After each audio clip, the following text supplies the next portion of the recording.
Hello. आई एडुवेरा के इस free YouTube channel में आप सभी का स्वागत है। हिंदी वर्णमाला भाग 1 के वीडियो में आप लोगों ने अभी तक पढ़ा स्वर के बारे में, जहां पर स्वर के बारे में पूरी जानकारी आपको दी गई है। आज इस वीडियो में हम लोग बात करेंगे व्यंजन के बारे में कि व्यंजन का कौन कौन सा रूप होता है और किस तरह से हमारे एग्जाम में व्यंजन के बारे में क्वेश्चन पूछे जा सकते हैं। तो आज के इस सेशन में हम लोग बात करेंगे व्यंजन के बारे में। तो चलिए वीडियो शुरू करते हैं। व्यंजन किसे कहते हैं? सबसे पहले तो हमारे दिमाग में प्रश्न यही होना चाहिए कि व्यंजन क्या होता है। व्यंजन का मतलब होता है स्वर की सहायता से बोले जाने वाले वर्ण। स्वर की सहायता से बोले जाने वाले वर्ण। ठीक है, वर्ण की जानकारी हम लोग पहले वीडियो में आपको दे दिए हैं। तो स्वर की सहायता से, यहाँ पे ये ध्यान रखना है कि व्यंजन में स्वर मिला होगा, स्वर इसमें समाहित है, इन्वॉल्व है। तो जो वर्ण स्वर की सहायता से बोले जाते हैं वो व्यंजन कहलाते हैं। प्रत्येक व्यंजन में आपने देखा होगा कि अ स्वर मिला होता है। अ के बिना व्यंजन का उच्चारण संभव ही नहीं हो पाता है। परंपरागत रूप में व्यंजनों की संख्या जो है वो 33 मानी गई है। जैसा कि हम लोगों ने अपने वीडियो में इन चीज़ों के बारे में, पहले वीडियो में इन चीज़ों के बारे में बात किया कि भाई व्यंजनों की संख्या कितनी है। तो परंपरागत रूप अगर देखा जाए तो 33 था। उसमें हम लोगों ने क वर्ग, च वर्ग, ट वर्ग, त वर्ग, प वर्ग आदि के बारे में बात किया, जिसे यहाँ पे हम आपको दिखा दे रहे हैं। ये पहले वीडियो का अंश है, भाग 1 का। तो पारंपरिक रूप में जो माना गया वो 33 माना गया था। लेकिन थोड़ा और जानकारी जब लेते हैं तो पता चलता है कि इनमें द्विगुण व्यंजन को अगर हम जोड़ देते हैं, देखिए द्विगुण व्यंजन ये है आपका, अगर द्विगुण व्यंजन को जोड़ देते हैं तो इनकी संख्या कितनी हो जाती है? 35 हो जाती है। तो ये ध्यान में रखते हुए हम व्यंजन का आगे वर्गीकरण करेंगे। वर्गीकरण में हमें व्यंजनों में मिलता है कंठ, तालव्य। कौन कौन सा मिलता है? कंठ, तालव्य, तालव्य के बाद मूर्धन्य,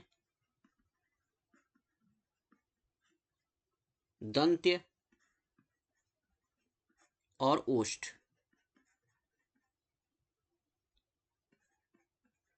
इसकी जानकारी हमें मिलती है।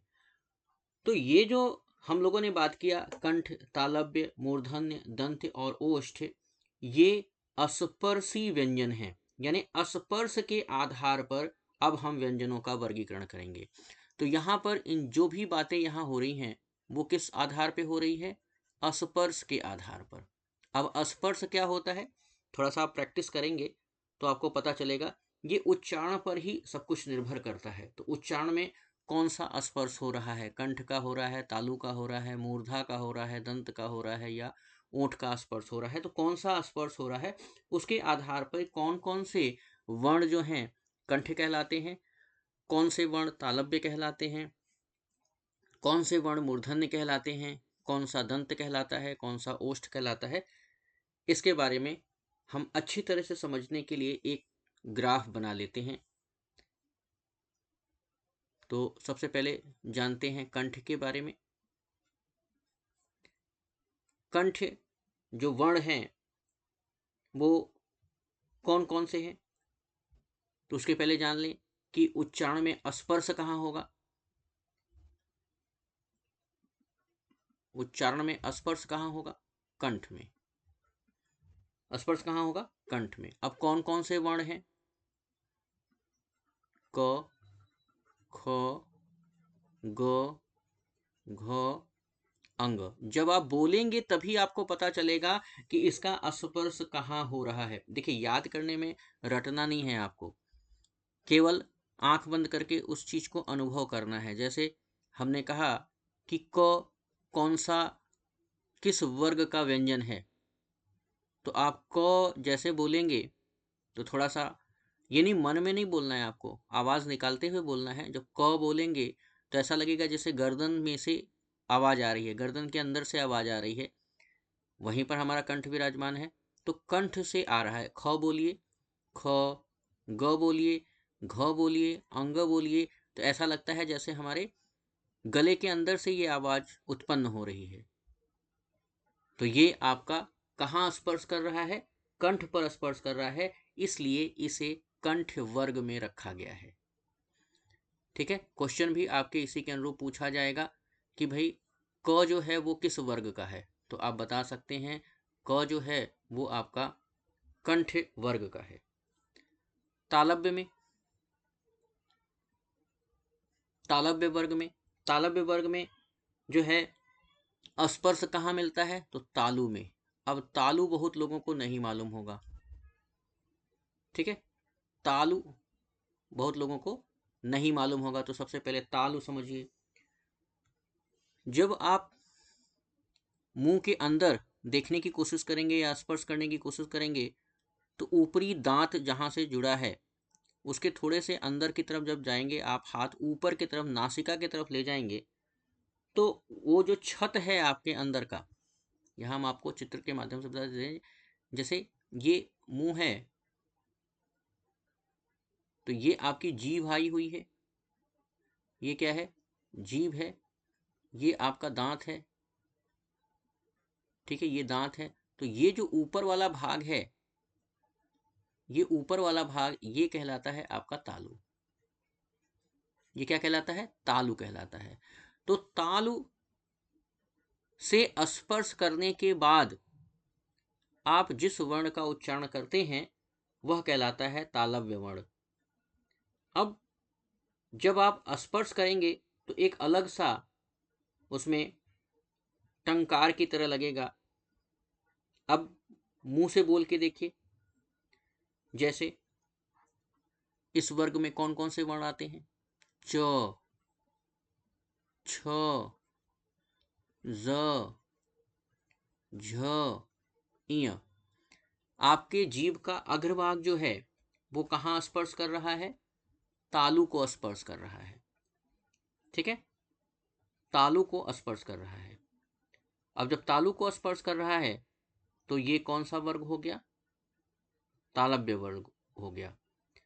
यानी ये इस तरह से भी समझ सकते हैं आप, व्यंजन का जब हम उच्चारण करते हैं तो हवा जो है वो फेफड़ों से निकलते हुए मुंह के किसी विशेष स्थान पर आती है और वहां पर स्पर्श करती है, तो हमारा जो जीव होता है ना, वो भी उस स्थान को स्पर्श करने में लग जाता है। तो जब उसको स्पर्श करने में लग जाता है तो उस हिसाब से हमारे जो वर्ण का उच्चारण है वो सही या गलत निकलता है। बचपन में जिन बच्चों को अभ्यास नहीं कराया जाता है इस चीज़ का, तो वो बड़े होने के बाद भी इन वर्णों के उच्चारण में गलती करते हैं। आप प्रदेश के हिसाब से देखिए तो र को ड़ बोलेंगे। क्यों बोलेंगे? हमने कई बार क्लास में बच्चों को ये उच्चारण की गलती करते हुए देखा, तो पता चला कि गलती उनकी नहीं है, गलती बचपन में अभ्यास कराने की थी कि जब र को ड़ बोला गया तो ये अभ्यास नहीं कराया गया कि स्पर्श कहाँ करना है। अब र वाले में हम आते हैं तो र का जो है य र ल व, तो य र ल व जो है वो आपका एक अंतस्थ व्यंजन है, जहाँ पे र जो है वो दंतमूल और मसूढ़ा को स्पर्श करेगा। तो जब हम उसको फ्रिक्वेंटली छोड़ देते हैं, स्वतंत्र रूप से छोड़ देते हैं, तो वो अलग कुछ उच्चारण करेगा। तो ये एक बार बार अभ्यास करने की चीज है, और जब आप अभ्यास करेंगे तो ये आसान हो जाएगा। फिर से उच्चारण करके अगर देखेंगे तो च, छ, ज, झ, इय। आपको जीभ का अग्रभाग हवा के साथ तालु को स्पर्श करता हुआ अनुभव होगा। तो इस तरह से आप समझ जाएंगे कि ये कौन सा वर्ग है, तालव्य वर्ग है, और स्पर्श कहाँ हो रहा है, तालु पे हो रहा है। यानी अगर हम आपसे पूछें इय कौन से वर्ग का वर्ण है, तो आप बोलेंगे कि तालव्य है, यानी यह तालव्य स्पर्श कर रहा है, इसलिए तालव्य स्पर्शी व्यंजन है। आगे बात करते हैं मूर्धन्य की। मूर्धन्य यानी मूर्धा का स्पर्श होता है। अब मूर्धा कहाँ है? जब आप इसके और अंदर जाएंगे, मुंह के और अंदर जाएंगे, तो ये वाला जो पोर्शन है, ये वाला पोर्शन, ये कहलाता है मूर्धा। ये क्या कहलाता है? मूर्धा। तो यहां पर आपका स्पर्श महसूस होगा। ट जीभ भी उसी तरह बेंड होगी, उसी तरह झुकेगी मूर्धा को स्पर्श करने के लिए। ट, ठ, ड, ढ, अड़। जब आप उच्चारण करेंगे, देखिए हम उच्चारण कर रहे हैं तो हमें अनुभव हो रहा है कि वो स्पर्श कहाँ हो रहा है। तो जब आप भी उच्चारण करेंगे, जोर से बोलेंगे, देखिए बोलने में शर्म नहीं लगनी चाहिए। ऑफलाइन क्लासेस में बच्चे जब बोलते हैं तो वो बड़े शर्माते हैं, हंसते हैं कि अब इतने बड़े हो जाने के बाद क ख ग घ सिखाया जा रहा है। नहीं, सिखाया नहीं जा रहा है, आपको अभ्यास नहीं है। अभ्यास करेंगे तो ये सब रटने की जरूरत नहीं है, आपको तुरंत समझ में आ जाएगा कि हम कौन से वर्ग की बात कर रहे हैं। तो मूर्धन्य में ट, ठ, ड, ढ, अड़ आता है। अब दंत की अगर हम बात करें, दंत, अगर जिसके पास दांत नहीं होते हैं, बूढ़ा हो जाता है, तो दंत वाले जो व्यंजन है उसका उच्चारण वो नहीं कर पाते हैं। तो दंत में स्पर्श कहाँ होता है? दांत का। दांत न हो अगर, तो हम इस वर्ण का उच्चारण नहीं कर पाएंगे। जैसे त, जीभ जो है आगे दांत को स्पर्श करेगी या दांत के ऊपरी हिस्से को स्पर्श करेगी, जहां से दांत जुड़ा होता है। त, थ, द, ध, न।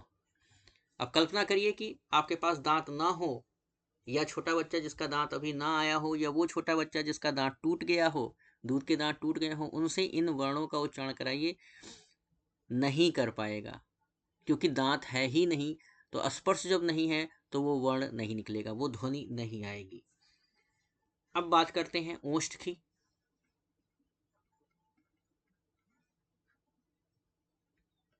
तो ओष्ठ में ओठ का स्पर्श होता है। ओठ में आप देखेंगे कि आपके दोनों ओठ आपस में स्पर्श करेंगे। प, फ, ब, भ, म। हमें लगता है कि अब आप इन चीज़ों को अच्छी तरीके से समझ गए होंगे। अगर हम बोलें कि निम्नलिखित वर्ण में से कौन सा दंत है, तो आप आसानी से बता देंगे कि दंत वर्ण कौन सा है। अभी तो ये व्यंजन का वीडियो है, एक वीडियो में हम आपको भले ही वो 10 मिनट का क्यों ना हो, लेकिन क्वेश्चनायर का बना करके देंगे ताकि आपका अभ्यास हो जाए। उसमें आप क्वेश्चन की प्रकृति को भी समझ पाएंगे और साथ ही साथ आप अभ्यास भी कर लेंगे। बाकी के अभ्यास के लिए आप हमारा जो ऐप है आई एडुवेरा, प्ले स्टोर से डाउनलोड करके वहाँ से आप अभ्यास कर सकते हैं, वहाँ से फ्री PDF डाउनलोड कर सकते हैं। तो उसका कोई चार्ज नहीं लग रहा है, बस आपको हमसे जुड़े रहना है। जितना जुड़े रहेंगे हम आपकी उतनी ही मदद कर पाएंगे। अब यहाँ पर एक प्रश्न और आ सकता है और आता भी है कि घोष के आधार पर कौन कौन से वर्ण होते हैं व्यंजनों में, अघोष के आधार पर कौन कौन से वर्ण होते हैं, सघोष के आधार पर कौन कौन से वर्ण होते हैं। तो यानी हमको सीखना है घोषत्व के आधार पर कौन कौन से वर्ण आते हैं, और एक दूसरा सीखना है कि प्राणत्व के आधार पर कौन कौन से आते हैं। तो प्राणत्व के आधार पर सीख लें, घोषत्व के आधार पर सीख लें, फिर हम लोग सीखेंगे अंतस्थ और ऊष्म व्यंजन के बारे में, और ये देखेंगे कि उच्चारण स्थान कहाँ मिलता है और क्या क्या है। तो चलिए शुरू करते हैं। देखिए इसको, इस जो चार्ट है, ये चार्ट आपके सामने ही रहेगा, बार बार इस चार्ट की ज़रूरत पड़ेगी, तो इसलिए हम इसमें पहले ही लिख देना चाहते हैं जो चीज़ हम पढ़ने जा रहे हैं। अब देखिए क च ट त प, ये वाला जो है, यहाँ पर हम दो चीज़ सीखेंगे। एक चीज़ सीखेंगे घोषत्व के आधार पे, तो हम पहले लिख दे रहे हैं, अभी आपको समझ में नहीं आएगा, लेकिन जब समझा देंगे तो ये आसान लगेगा। अघोष अल्प प्राण,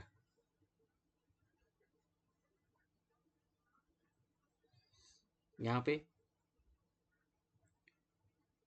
महाप्राण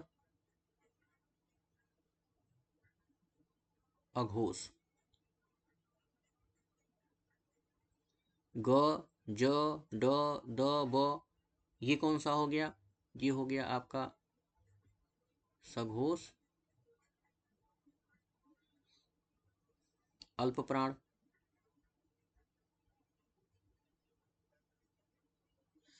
घ वाली जो लाइन है वो आपका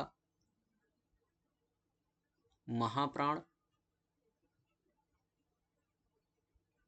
और सघोष। ये अंग वाली जो लाइन चलती है, अंग य अड़ न म, ये आपका कहलाता है सघोष, और सघोष के साथ अल्प प्राण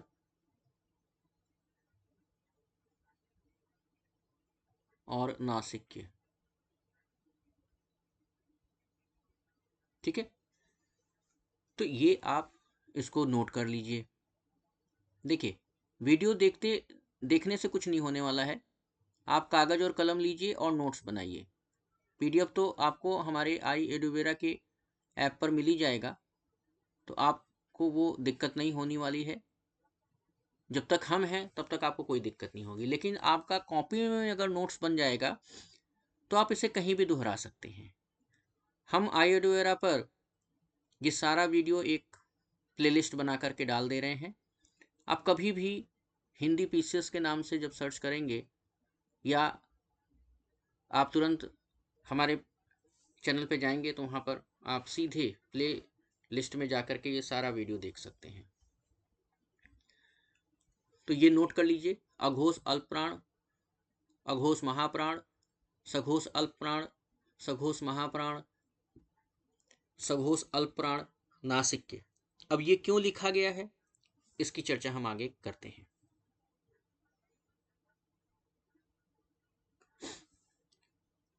सबसे पहले तो ये समझ लें कि सघोष और अघोष क्या है, अल्प प्राण महाप्राण क्या है। पहले सघोष आपको समझा दें, तब आगे बात करेंगे। सघोष क्या है, अघोष क्या है, महाप्राण क्या है, और अल्प प्राण क्या है। ठीक है, जब हम उच्चारण करते हैं तो हमारा जो स्वर तंत्र है वह स्वर तंत्र कंपन करता है, और जब स्वर तंत्र कंपन करता है तो हम विशेष प्रकार की ध्वनि निकालते हैं, और वो ध्वनि हमारी इच्छा शक्ति के अनुसार होता है, यानी जो हम ध्वनि निकालना चाहते हैं वही ध्वनि निकलती है, अपने मन से कोई निकलेगी नहीं। तो जिन ध्वनियों के उच्चारण में स्वर तंत्र हमारा कंपन करता है, वो क्या कहलाता है, सघोष। सघोष में क्या है, स्वर तंत्र कंपन करे, आपको महसूस होगा कि कंपन हो रहा है। अघोष में स्वर तंत्र कंपन न करे। ठीक है, महाप्राण और अल्प प्राण, प्राण को कहते हैं हम वायु, वायु यानी प्राण, प्राण यानी वायु। हम सांस लेते हैं वो हमारा प्राण है। हम ज्यादा बड़ा सांस लेंगे तो महाप्राण, छोटा सांस लेंगे तो अल्प प्राण। अब इसको इस तरह से समझिए कि अगर हम किसी वर्ण का उच्चारण करते हैं, उच्चारण करते समय अगर हमारे मुंह से ज्यादा हवा निकलती है यानी ज्यादा बड़ा सांस लेते हैं तो वह महाप्राण होता है। यानी व्यंजन के उच्चारण के समय ज्यादा समय लगे, ठीक, और व्यंजन के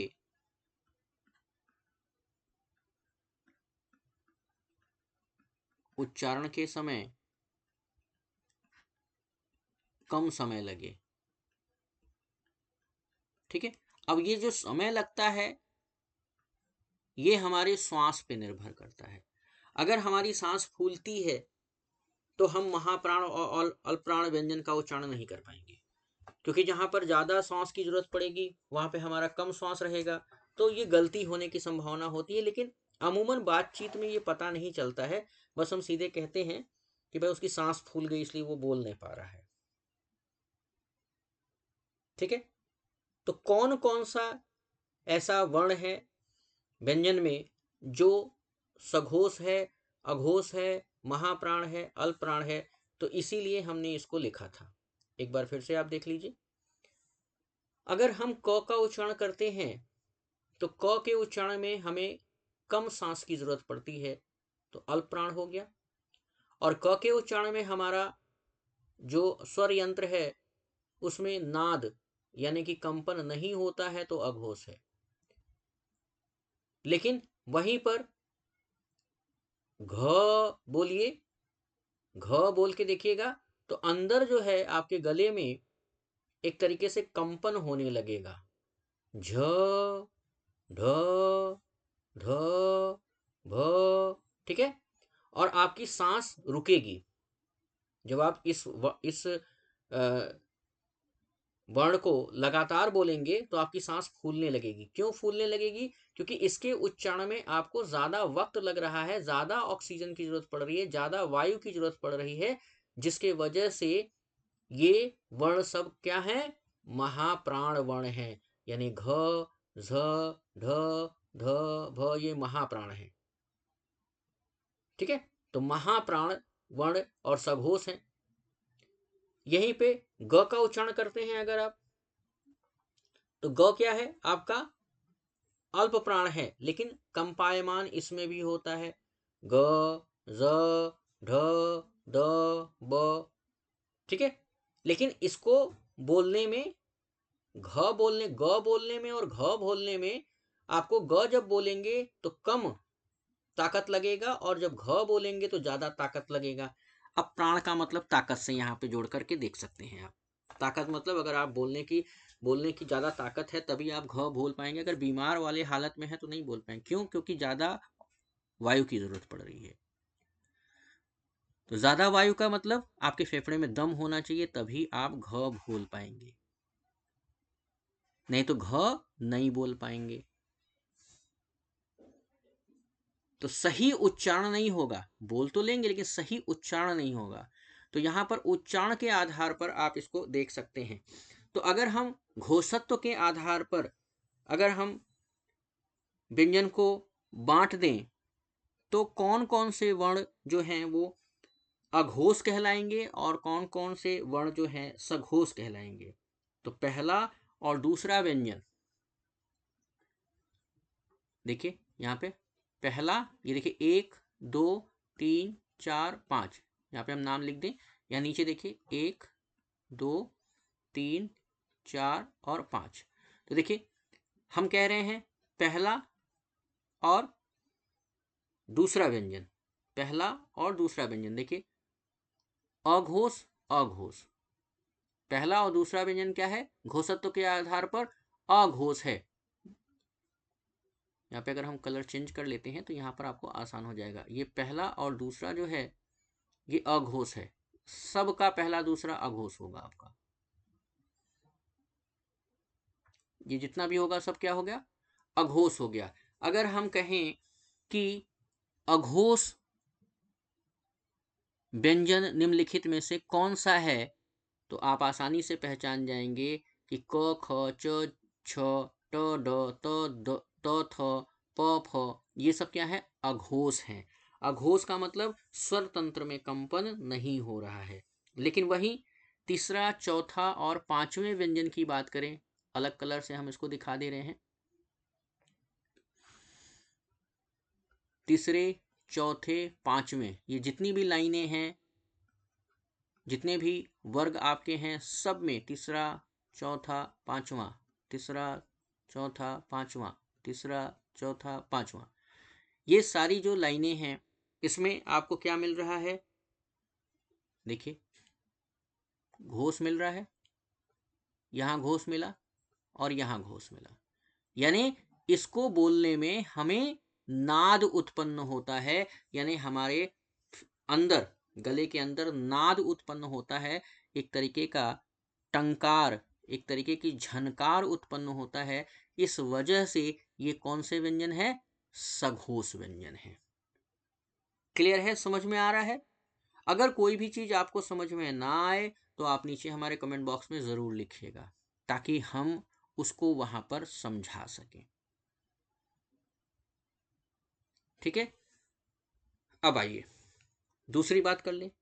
प्राण के आधार पर, यानी किसमें ज्यादा हवा आ रही है और किसमें कम हवा की जरूरत पड़ रही है। तो पहला, तीसरा और पांचवा व्यंजन, इसको थोड़ा अलग कलर से दिखाते हैं। पहला,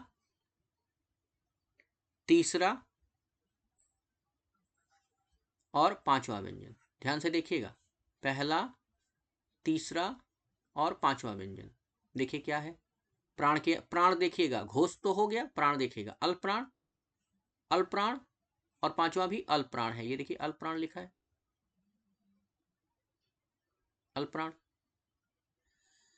यहां देखिए अल्पप्राण, और ये भी आपका अल्पप्राण है। ठीक है, तो ये जो आपका है पहला, तीसरा और पांचवा व्यंजन में जो वर्ण आते हैं वो आपके क्या है? अल्प प्राण है, यानी इसका उच्चारण करने पर आपको ज्यादा वक्त नहीं लगेगा, यानी ज्यादा हवा की जरूरत नहीं होगी। अब रटना नहीं है, आप बोल करके देखिए, आंख बंद कर लीजिए, बोलिए क ग अंग, क ग अंग, 2-3 बार बोलेंगे तो आपकी सांस नहीं फूलेगी। लेकिन वहीं पर अगर आप बोलते हैं, हम दूसरा कलर लेते हैं, वहीं पर अगर आप बोलते हैं ख, और आपको महाप्राण दिखाना है ना, ख बोलेंगे, घ बोलेंगे, तो क्या होगा? यहां देखिए महाप्राण है ये। इसलिए अलग अलग कलर से हम आपको दिखा दे रहे हैं ताकि आपको कहीं भी दिक्कत ना हो। ख और घ, यानी कि महाप्राण का मतलब हो गया कि जिन व्यंजनों के उच्चारण में हमें ज्यादा हवा की जरूरत पड़े, तो दूसरा और चौथा व्यंजन, यहाँ पे देखिए दूसरा ये वाली लाइन है और चौथी ये वाली लाइन है। तो ख और घ हर एक वर्ण का, हर एक वर्ग का, हर एक वर्ग का देखिए, देख रहे हैं ना, हर एक वर्ग का निशान देख रहे हैं, अब निशान देखते जाइए। हर एक वर्ग का दूसरा और चौथा महाप्राण होगा। अब इसी पर आधारित आपके प्रश्न आते हैं पीसीएस में। तो जो बच्चा ये चार्ट समझ गया उसको फिर पीसीएस के एग्जाम में हिंदी आसान लगेगा। और अगर नहीं समझ में आया है तो आपको उच्चारण करके कम से कम 2 से 3 दिन आपको इस चीज को समझना पड़ेगा। इसीलिए हमने दोनों चार्ट आपको बना दिए। सघोष क्या है, अघोष क्या है, महाप्राण क्या है, अल्प प्राण क्या है, यहां पे हमने लिख भी दिया। देखिए, कंपन करे तो सघोष, कंपन ना करे तो अघोष। और साथ ही हमने टेक्निकल रूप में भी आपको बता दिया, जैसे टेक्निकल रूप क्या है, 1 2 3 4 5 वाला कौन कौन सा है। अब यहां पर हम आपको लिख भी दे रहे हैं, चलिए लिख भी दे रहे हैं ताकि आप अगर रटना चाहें, वैसे आपको रटने की जरूरत नहीं पड़ेगी, लेकिन अगर कोई कोई बच्चा जिसको कहता है नहीं भाई हमें ऐसे नहीं याद होता है, हम उसको देखेंगे, कुछ टेक्निकली चीजें सोचेंगे। तो चलिए वो भी देख लेते हैं। अघोष वर्ण,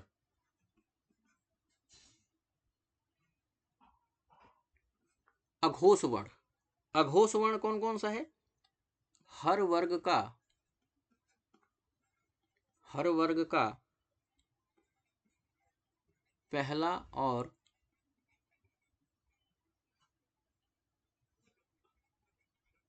दूसरा व्यंजन,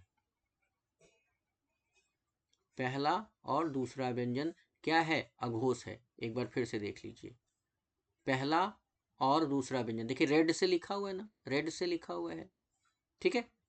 चलिए, तो यहाँ पर हम आपको रेड वाला लाइन अंडरलाइन कर दे रहे हैं ताकि आपको समझ में आए, पहला और दूसरा व्यंजन, ठीक है। अच्छा, यहाँ पर आइए, अघोष, ठीक। सघोष क्या है? तीसरा, चौथा और पांचवा। तो हमने तीसरा, चौथा, पांचवा हरे रंग से दिखाया है, तो यहाँ पे हम हरे रंग से लिख देते हैं आपको, ताकि आपको ये ध्यान रहे।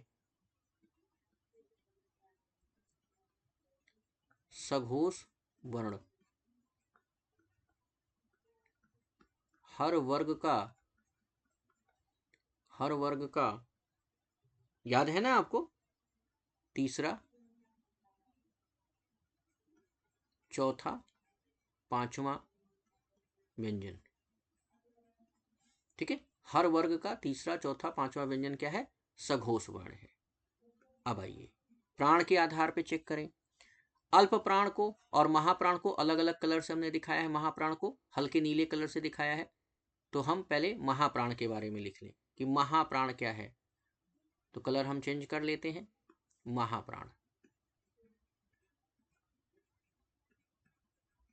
ठीक है। महाप्राण क्या है? हर वर्ग का, हर वर्ग का दूसरा और चौथा व्यंजन, और चौथा व्यंजन, इसको यहां से हटा देते हैं, ये चौथा व्यंजन, ठीक है। समझ में आ गया? अब आइए देखिए, अल्प प्राण को हमने हल्के पीले कलर से दिखाया है, तो अल्प प्राण के जितने भी होंगे वो हम हल्के पीले कलर से यहाँ पे लिख देते हैं। अल्प प्राण, अल्प प्राण, अल्प प्राण कौन सा होगा? पहला, तीसरा और पांचवा, हर वर्ग का पहला, तीसरा और पांचवा व्यंजन। देखिए चार्ट में, देखिए पहला, तीसरा और पांचवा, ठीक है। ध्यान दे रहे हैं ना? देखिए इन सर्किल में है, ये गोला बनाया है मैंने, तो इस तरह से आप इसे आसानी से समझ सकते हैं। इसके बाद भी अगर कहीं दिक्कत आती है तो दिनेश सर आपके साथ हैं, ठीक है। आप हमसे जो है वीडियो के माध्यम से भी बात कर सकते हैं। इस वीडियो के नीचे कमेंट बॉक्स में भी आप अपना क्वेश्चन डाल करके पूछ सकते हैं, अथवा आप हमारे टेलीग्राम ग्रुप से हमसे जुड़ करके आप हमसे बात कर सकते हैं। टेलीग्राम ग्रुप है जीएस विथ दिनेश सर, तो जीएस विथ दिनेश सर में भी आप जुड़ करके हमसे बात कर सकते हैं, अपना प्रॉब्लम जो है वो सॉल्व करा सकते हैं। और अगर इस पर्टिकुलर वीडियो को देखने के बाद अगर आपके अंदर कोई जिज्ञासा आती है तो आप नीचे कमेंट बॉक्स में हमसे संपर्क करिए। चलिए, ये चीजें समझ में आ रही है ना? कहीं किसी को कोई दिक्कत तो नहीं है? दिक्कत होगी तो बताइएगा, निसंकोच बताइएगा। अब आइए बात कर लेते हैं अगले व्यंजन का, और अगला व्यंजन जो है वो है आपका अंतस्थ व्यंजन, अंतस्थ व्यंजन। अब ये क्या है? अंतस्थ व्यंजन क्या है? जिन वर्णों का उच्चारण हम वर्णमाला के बीच, वर्णमाला के बीच का मतलब समझ में आ रहा है, स्वर और व्यंजन के तालमेल से करते हैं, स्वर और व्यंजन के तालमेल से करते हैं, वो कहलाता है आपका अंतस्थ व्यंजन। और यहाँ पर अंतस्थ व्यंजन को हम सघोष अल्प प्राण की श्रेणी में रखते हैं। इसे किस श्रेणी में रखते हैं? यहाँ पे लिख दे रहे हैं, इसे किस श्रेणी में रखते हैं? सघोष और अल्प प्राण। अब आपको क्लियरिटी मालूम हो रही होगी, एकदम सीधा सीधा समझ में आ रहा होगा। सघोष हमने बोला है, इसका मतलब कि इस व्यंजन के उच्चारण में नाद हो रहा है, झंकार हो रहा है। अल्प प्राण मतलब जल्दी से हम बोल सकते हैं, ज्यादा समय की जरूरत नहीं है। क्या है, कौन कौन है? तो य, र, ल, व। इसको बार बार उच्चारण करेंगे तो आपको महसूस होगा कि घोष उत्पन्न हो रहा है, यानी झनकार उत्पन्न हो रहा है।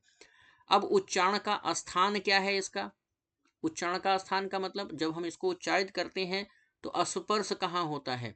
तो य को जब बोलेंगे य, तो तालु पर स्पर्श होगा, महसूस होगा आपको, तालु पे स्पर्श होगा।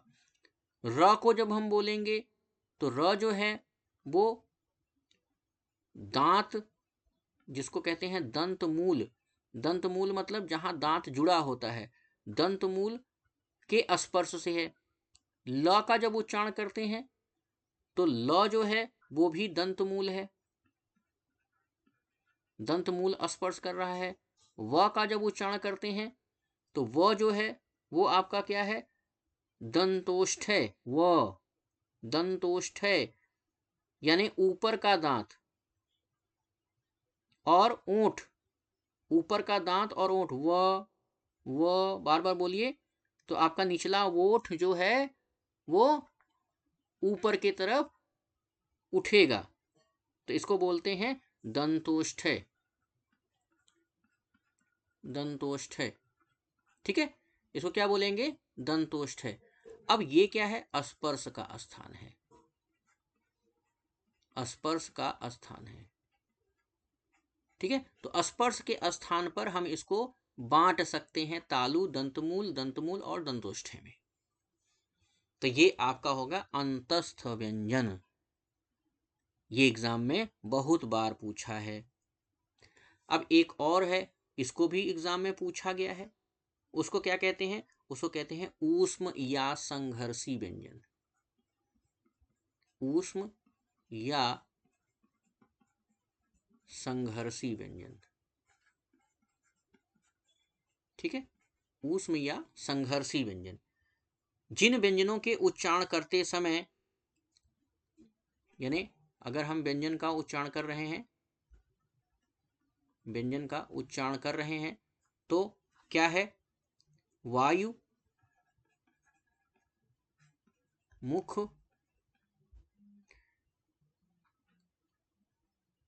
और रगड़, ये तीन घटनाएं होंगी। वायु का मुख से रगड़ उत्पन्न होगा, वायु का मुख में क्या होगा? रगड़ उत्पन्न होगा, तो यह गर्मी एक पैदा होगी। और ऊष्म का मतलब होता है ऊष्मा, संघर्षी का मतलब होता है रगड़, यानी रगड़ से जब ऊष्मा उत्पन्न करते हुए जो व्यंजन हमें बोलना पड़े उसको कहते हैं ऊष्म व्यंजन। तो ये इसको कौन कौन सा व्यंजन है ऐसा? तो ये व्यंजन है श, श, इसको कहीं कहीं ख भी बोलते हैं, श, ख, स और ह। ठीक है, तो ये आपका तालव्य, ये जो है आपका तालव्य हो गया, ये आपका मूर्धन हो गया, ये आपका दंतमूल हो गया, और ये आपका जो है ह, जो है कंठ के भीतर से आवाज आती है। ठीक है, कंठ के भीतर से, कंठ के रूप में होता है। और ये सभी जो हैं, ये सभी व्यंजन जो हैं वो क्या है? अघोष, अघोष, महाप्राण। ठीक है, ये चीजें आपके समझ में आ गई। एक और व्यंजन की बात की जा रही है जिसको कहते हैं उत्क्षिप्त, यानी जीभ को पहले ऊपर उठकर मूर्धा का स्पर्श करना होता है और फिर झटके से नीचे आ जाती है, उसको कहते हैं उत्क्षिप्त। द्विगुण व्यंजन जिसको हम लोग कहते हैं। तो आइए द्विगुण व्यंजन के बारे में बात कर लें। द्विगुण व्यंजन या इसे कहते हैं उत्क्षिप्त।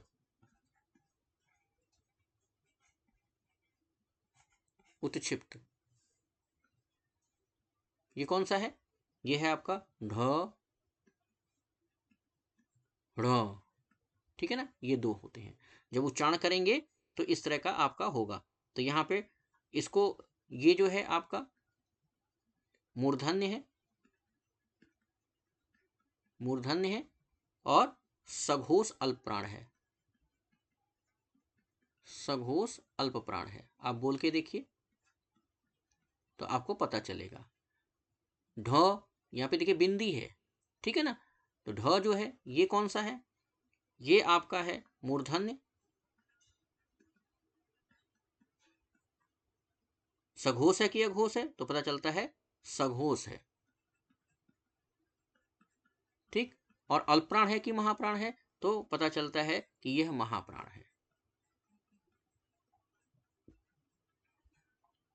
ढ ढ ढ ढ, देखिए बोलेंगे तो अनुभव होगा, ऐसे बताने से हमारे या लिखने से आपको अनुभव नहीं होगा। एक बार बोल के देखिए तो जो हमने बोला है आप ठीक वैसा ही पाएंगे। हमने क्या बोला कि ये मूर्धन्य है, सघोष है और महाप्राण है, यानी ज्यादा देर तक इसको हम ज्यादा हवा लेकर के बोलते हैं। सघोष यानी कि अंदर नाद उत्पन्न होता है, इस तरह से है। इसको उत्क्षिप्त और द्विगुण व्यंजन कहते हैं। आगे बात कर ले अयोगवाह। अयोगवाह क्या होता है? अयोगवाह, तो अयोगवाह में आपका अनुस्वार आता है, अनुस्वार आता है और विसर्ग आता है, ठीक है। अनुस्वार यानी इस तरह से ऊपर बिंदी लगेगी और विसर्ग का मतलब यहां सामने दो बिंदी लगेगी। तो अनुस्वार और विसर्ग को कहा जाता है अयोगवाह, ठीक है। देखिए परंपरा क्या है? परंपरा ये है कि अयोगवाह जो है किसका भाग है? ये भाग किसका है? स्वर का भाग है, ठीक है। परंपरागत इसे स्वर का भाग मानते हैं, लेकिन स्वर जो है ध्वनियां नहीं है, क्योंकि इनके उच्चारण के में व्यंजनों की तरह, क्योंकि इनका उच्चारण जो है व्यंजनों के उच्चारण की तरह स्वर की सहायता से होता है, ये इसलिए यहां पर थोड़ा सा इसको अलग तरीके से समझा गया है। तो यहां पर आपने देखा कि व्यंजन किसे कहते हैं, व्यंजन को हम कैसे बांट सकते हैं, व्यंजन के प्रकार में कैसे उसको ढाल सकते हैं, ये भी आपने देखा। और साथ ही साथ आपने ये भी देखा कि किस वर्ग में कौन सा व्यंजन आता है और उसके भी कौन कौन से वर्ग होते हैं। तो आज हम लोगों ने सीखा कि व्यंजन का वर्ग सीखा, व्यंजन का वर्ग सीखा, ठीक है। फिर उसके बाद हमने सीखा घोष, घोष के बाद हमने सीखा प्राण। ये तीन चीजें हम लोगों ने सीखी, और ये किसको किसमें सीखा हमने? व्यंजन में। तो इस वीडियो में आपको व्यंजन की संपूर्ण जानकारी दे दी गई है। इस संपूर्ण जानकारी से आप अपने क्वेश्चन पेपर को सॉल्व करिए। कहीं कोई प्रॉब्लम आती है तो दिनेश सर आपके साथ हैं, कहीं भी हम कोई प्रॉब्लम आने नहीं देंगे। जिस बच्चे को इस वीडियो को देखने के बाद कोई भी चीज़ समझ में नहीं आती है तो हम एक बार फिर कह दे रहे हैं कि आप वीडियो में नीचे जो कमेंट बॉक्स दिया है उसमें अपनी टिप्पणी ज़रूर करें, अपने को ज़रूर उसमें इन्वॉल्व करें, उसमें ज़रूर लिखें कि आपको क्या चीज़ समझ में आया, क्या नहीं आया, आपको वीडियो कैसा लगा। हम हर दिन आपको जो आपका सिलेबस है पीसीएस प्री का, उसके हिसाब से हम वीडियो आपको देते रहेंगे, जिसका हमने एक वीडियो बना करके डिस्कशन किया था, ठीक है। तो आज का वीडियो यहीं तक रखते हैं, नेक्स्ट वीडियो जल्द ही डालेंगे। तब तक के लिए थैंक यू।